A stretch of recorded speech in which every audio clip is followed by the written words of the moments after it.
Israel पर Iran ने एक बड़ा अटैक किया है। वेव्स में बहुत सारे ballistic missiles, cruise missiles, drone से अटैक किया है ऑल ओवर इजराइल। और ईरान के मीडिया ने यह भी क्लेम किया है कि अटैक से पहले ईरान ने एक साइबर अटैक किया था इजराइल पर, जिससे इजराइल के बहुत सारे मिसाइल डिफेंस सिस्टम्स उतने इफेक्टिव नहीं रहे, जिसकी वजह से इजराइल की धरती पर काफी जगह ये मिसाइल्स, ये ड्रोन्स गिरे भी हैं। और इजराइल की डिफेंस फोर्सेज ने यह बात कंफर्म करी है कि हां, इजराइल की धरती पर अटैक किया गया है ईरान की धरती से। मैं रिपीट कर दूं, यह अटैक गाजा से या फिर हिजबुल्लाह से नहीं हुआ है, डायरेक्ट ईरान की धरती से अटैक किया गया है इजराइल पर। और यहां पे आप देख पाओगे ट्विटर पेज है इजराइल डिफेंस फोर्सेज का, और इन्होंने यहां पर यह वीडियो करी है पोस्ट। छोटी सी वीडियो है, 30 सेकंड की। ये आप देखिए, यहां पे आप देख पाएंगे कि कितनी destruction cause.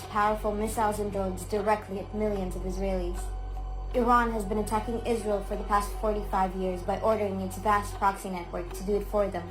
Iran used to hide their terrorism behind other terrorists. This is no longer the case. Iran has come out of the shadows to expose their true face, the face of a radical and irrational regime that wants to end the entire free world, directly launching a coordinated attack with missiles and drones at Israeli civilians from inside its own territory. This attack shows Iran's true colors.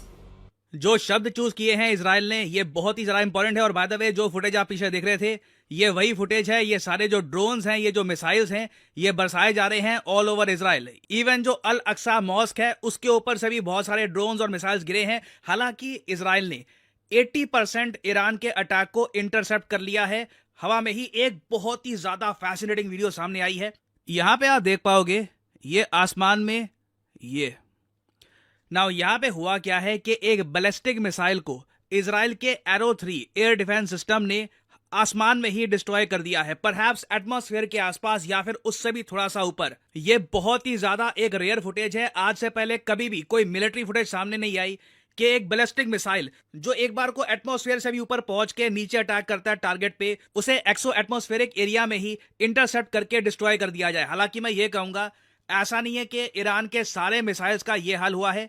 Israel का एक बहुत ही important air base है, उस पे Iran properly bombing कर भी पाया है। ये जो वीडियो है काफी शॉकिंग है। यहाँ पे क्या है कि इजराइल का जो रामोन एयर बेस है, उस पर बॉम्बिंग की गई है, उस पे मिसाइल गिरा है। यहाँ पे आप देख पाएंगे, ये ईरान के मिसाइल है, बूम, एक के बाद एक जो एयर बेस है, इस पर बॉम्बिंग करी गई है।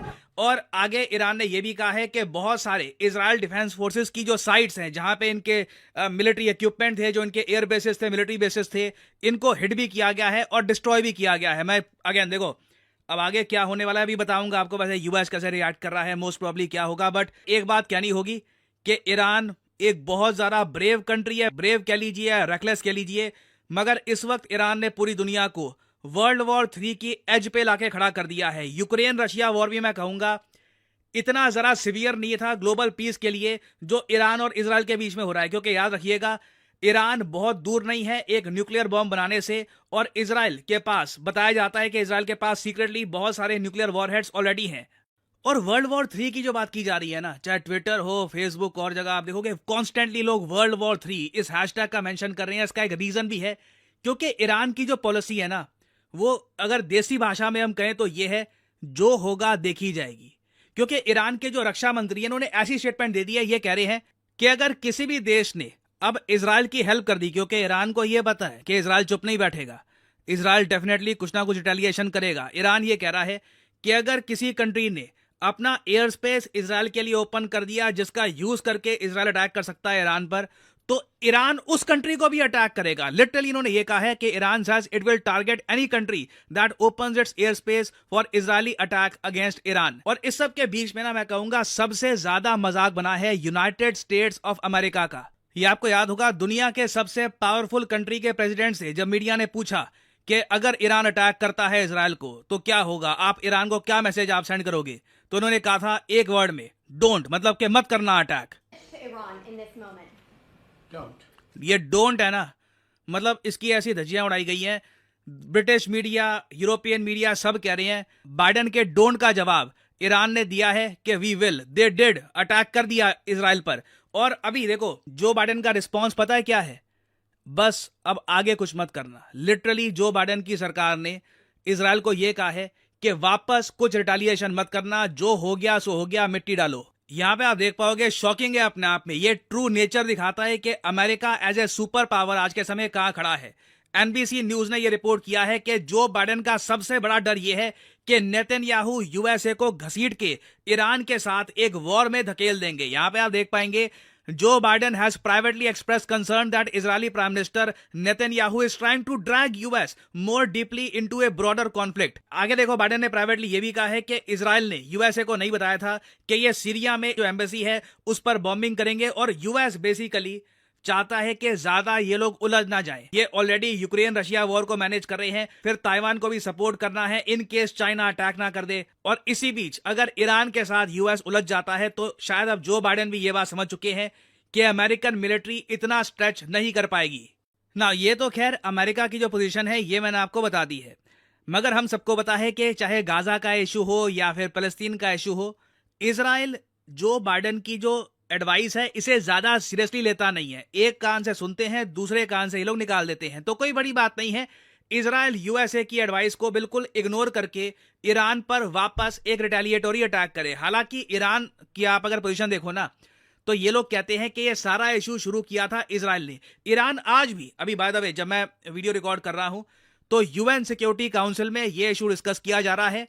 इंडिया ने भी सुबह सुबह प्रतिक्रिया दी है। इंडिया ने कहा है कि जो हो रहा है बहुत ज्यादा कंसर्निंग है। हम सभी पार्टीज को कहेंगे कि डिप्लोमेसी की तरफ वापस लौटे। ये जो अटैक्स हो रहे हैं ये बहुत गलत हैं। हर कंट्री ही ये बात आज के समय बोलेगी, क्योंकि अगेन जैसे मैंने आपको बताया, वर्ल्ड वॉर 3 की तरफ दुनिया धकेली जाएगी अगर ईरान और इजराइल के बीच में एक कंप्लीट फुल स्केल वॉर हो जाती है ना। ईरान का आप अगर ऑफिशियल स्टांस देखो ना, तो ये तो कहते हैं कि यूएन का जो चार्टर है आर्टिकल 51 का, उसमें यह बात साफ साफ लिखी है कि अगर किसी कंट्री की एम्बेसी पे कोई और कंट्री अटैक करता है तो उस कंट्री को हक है जवाब देने का। तो ईरान तो साफ साफ कह रहा है कि सिंस इजराइल ने सीरिया में जो ईरान की एम्बेसी थी उसको अटैक किया था, तो बाय डिफॉल्ट यूएन के चार्टर के हिसाब से ईरान को हक मिलता है अटैक करने का। अब ईरान भी कह रहा है कि बस अब चलो ठीक है, हमने बदला ले लिया, तुमने हमको मारा, हमने तुमको मारा, बात यहीं पर निपटाते हैं। बट क्या इजराइल बात यहीं पर निपटाएगा? This is the main question, this is the biggest question. और रशिया देखिए कंप्लीटली ईरान के पीछे खड़ा हुआ है। अगर मान लीजिए यूएस ईरान पे कोई बड़ा अटैक करता है या फिर इजराइल एक ह्यूमंगस अटैक करता है, कोई ईएमपी अटैक भी कर देता है इजराइल पर। By the way, EMP attack क्या है इस पर मैं एक अलग से वीडियो बना चुका हूं ऑन स्टडी आईक्यू। और हाँ, मेरी सारी वीडियोस आपको स्टडी आईक्यू पे मिलेगी, मैं और किसी भी चैनल पर नहीं हूं। और यहां पे आप देख पाओगे ये वीडियो, मिलियन लोग इसको देख चुके हैं। इजराइल को destroy Iran with an EMP bomb. मैंने आपको समझाया इस वीडियो में कि एक ईएमपी बॉम्ब क्या है और इसकी पॉसिबिलिटी इन द फ्यूचर बिल्कुल हो सकती है। It is very much possible कि इजराइल तंग आकर ईरान पर एक ईएमपी बॉम्ब या फिर एक ईएमपी डिवाइस का इस्तेमाल कर दे। और आप अगर इजरायली प्राइम मिनिस्टर की ट्वीट्स देखोगे ना, तो बार बार एक लाइन ये दोहराते हैं, we are determined with a clear principle. Israel का एक क्लियर सिद्धांत है, जो हमको नुकसान पहुंचाएगा, whoever harms us we will harm them. अब ये वही बात आती है, हार्म करके एक दूसरे को, ये दुनिया को कहां ले जाएंगे? अब तेल की कीमतें कहां पहुंचने वाली है आप खुद सोच कर देख लो। दुनिया भर की स्टॉक मार्केट्स का क्या हाल होने वाला है आप खुद सोच कर देख लो। क्योंकि अगेन अब तो पूरी दुनिया ना इस बात का वेट करेगी कि इजराइल वापस रिटेलिएशन में क्या करेगा। जब तक इजराइल खुल के ये कह नहीं देता कि चलो ठीक है बस निपट गया मामला, हम आगे अपना काम देखते हैं, ईरान अपना काम देखेगा, जब तक इजराइल ऐसी स्टेट पर नहीं देता ना, पूरी दुनिया एज में रहने वाली है।